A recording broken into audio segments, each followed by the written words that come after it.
আসলে দুঃখটা আমার এই জায়গায় যে একটা মানুষকে সুন্দর করে ভাত খাইতে বললি, সে ভাত খাচ্ছে, সে লোকটা জানতো না যে ভাত খাওয়ার পর তার মরতে হবে।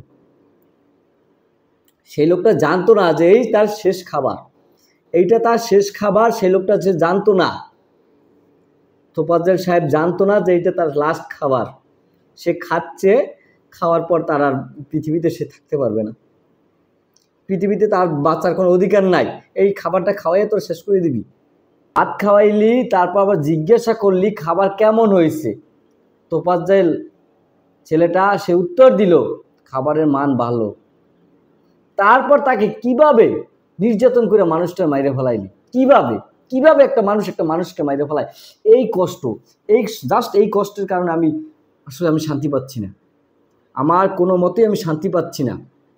একটা লোককে এইভাবে ঠান্ডা মাথায় অস্তে নির্যাতন করে কিভাবে মারে। আবরারকে হত্যা করা হয়েছিল, সেখানে একটা পৃষ্ঠপোষকতা ছিল যে শেখ হাসিনা ভারত বা আওয়ামী লীগের বিরুদ্ধে কথা বলছে বা ভারতের বিরুদ্ধে কথা বলছে। হ্যাঁ, সেই ভারতের দালালরা তাকে হত্যা করছে সেই আক্রোশ থেকে। কিন্তু এই লোকটাকে কিভাবে তোরা হত্যা করলি, কি কারণে? জাস্ট যতটুকু শুনলাম যে তার আগে নাকি 5টা থেকে 6টা মোবাইল চুরি হয়েছে। সে সন্দেহবশত তাকে ধরে তাকে নির্যাতন করলি, আবার তাকে খাবার দিলি, খাবার দিয়ে আবার তাকে তোরা হত্যা করলি। তাও এইভাবে যে আমি ভিডিওটা আপনাকে দিতে পারতেছি না, জাস্ট স্ট্রাইক খাবো বইলা। কিন্তু বাট এত নিকৃষ্ট মানুষ পৃথিবীতে এখনো আছে যে অস্তে নির্যাতন কইরা তাকে মারে।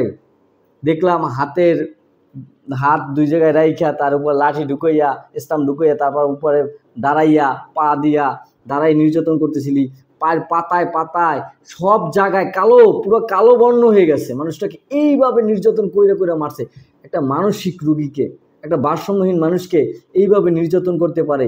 একটা সুস্থ মানুষকেই ধরলাম, কিভাবে এরকম নির্যাতন? দেশ থেকে আইন, বিচার, আদালত সবকে উঠে গেছে। সব তোরা নিজেরা করবি, অন্য কাউকে করতে দিবি না। আইন আদালতে তাকে করতে দিবি না, তো নিজেরা করবি।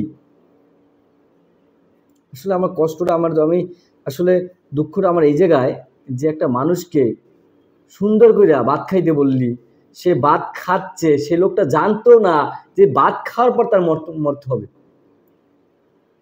সেই লোকটা জানতো না যে এই তার শেষ খাবার, এইটা তার শেষ খাবার। সেই লোকটা যে জানতো না, তোফাজ্জল সাহেব জানতো না যে এইটা তার লাস্ট খাবার। সে খাচ্ছে, খাওয়ার পর তার আর পৃথিবীতে সে থাকতে পারবে না। পৃথিবীতে তার বাঁচার কোনো অধিকার নাই। এই খাবারটা খাওয়াই তোর শেষ করে দিবি।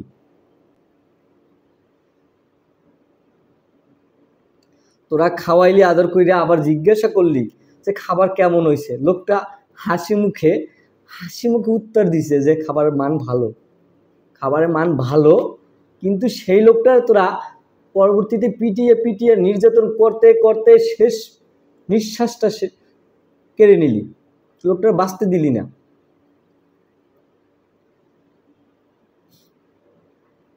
তোরা মানুষ, তোরা ঢাকা বিশ্ববিদ্যালয় পড়াশোনা করো সর্বোচ্চ, তবু বিবেক বুদ্ধি বলতে কিছু নাই। করো তোরা ছাত্রলীগ, বুঝলাম ছাত্রলীগ করস, এই জন্য কি মানুষকে মারতে হবে? আমি আসলে আমি মানুষটা মারা গেছে, যদি একসাথেও মাইরে ফেলাইতে নির্যাতন না কইরা, তাও আমার দুঃখ ছিল না। আমার ওদিকেও দুঃখ না, আমার দুঃখ হয়েছে এই জায়গায় যে একটা লোক ভাত খাচ্ছে, হাসি মুখে উত্তর দিছে যে হ্যাঁ খাবারের মান ভালো আছে। সেই লোকটা খাওয়াইলি, পানি খাওয়াইলি, সব কিছু খাওয়াইলি, খাওয়ানোর পরবর্তীতে তাকে তারা তোর পিটিয়ে মাইরে ফেলাইলি। সেই লোকটা জানতো না যে এটা তার শেষ খাবার। লোকটা জানতো না। যদি লোকটা জানতো যে এটা তার শেষ খাবার, তাহলে মনে হয় সে খাবারটা খাইতে পারতো না। আসলে আমাকে মানুষ হওয়া দরকার। বিবেক একটা মানুষ জাস্ট সন্দেহজনক।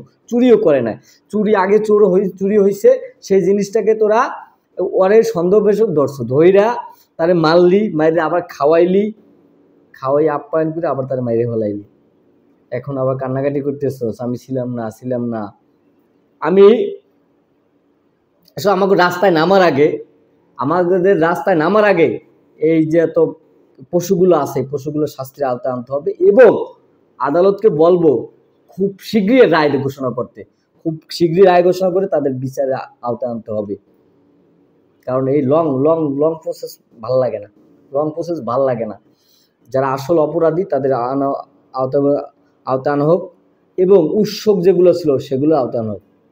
এতগুলা মানুষ দেখলো পিটে পিটে কিভাবে মারতেছে রে ভাই, একটা পিটান দিতেছে হাতটা একদম উফ, নিতে পারতেছি না। সুস্থ মানুষকে শেষ করে দিল। ঢাকা বিশ্ববিদ্যালয়ে এত ছাত্রছাত্রী, হাজার হাজার ছাত্রছাত্রী, 46,000 ছাত্রছাত্রী, 50,000 ছাত্রছাত্রী, কই কারো গায়ে লাগে না? তাদের বিরুদ্ধে কথা বলা যাবে না, তারা সব